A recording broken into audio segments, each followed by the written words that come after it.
Tumpahan minyak. Kejadian yang cukup sering didengar di Indonesia, terutama dengan adanya 83 blok daerah operasional minyak dan gas lepas pantai. Dengan banyak daerah operasional migas lepas pantai ini, kekayaan ekosistem pesisir Indonesia pun mengalami ancaman langsung terhadap tumpahan minyak. Contoh kasus tumpahan minyak yang sangat merusak ekosistem yaitu tumpahan minyak di Deepwater Horizon di Teluk Meksiko pada tahun 2010. Penelitian mengenai Deepwater Horizon menunjukkan bahwa dampak dari tumpahan minyak dapat berlangsung hingga bertahun-tahun lamanya, terutama minyak yang telah larut di perairan dan juga terperangkap di dalam sedimen. Maka dari itu, rencana mitigasi serta prediksi tumpahan minyak, terutama yang dapat dengan mudah diakses publik, menjadi krusial untuk meminimalisir dampak terhadap ekosistem maupun terhadap manusia. Di Amerika Serikat, ketika terjadi insiden tumpahan minyak yang besar, maka publik dapat menelpon kantor emergency response untuk mendapatkan informasi terkait pergerakan tumpahan minyak yang sedang terjadi. Sayangnya di Indonesia, prediksi cepat yang terbuka kepada publik seperti itu belum dilakukan.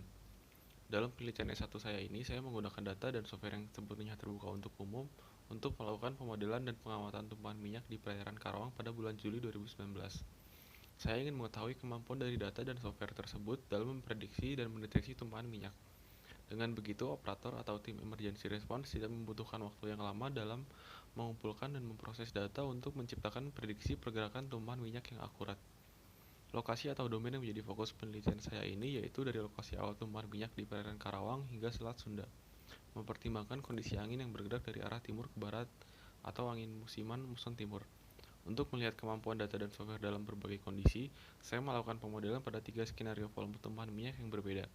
Kemudian untuk mengetahui akurasi dari skenario yang saya buat, perbandingan dengan laporan lapangan dan juga pengamatan satelit dilakukan. Hasil simulasi menunjukkan bahwa kombinasi data dan software yang terbuka ini memiliki kemampuan memprediksi tumpahan minyak yang cukup baik, terutama pada durasi sampai dengan 48 jam setelah awal tumpahan terjadi. Namun dalam periode yang lebih lama, saya menemukan adanya penurunan akurasi dari kombinasi data dan software ini. Dalam hal ini, pengamatan satelit memiliki peran penting dalam menambal kelemahan prediksi tersebut.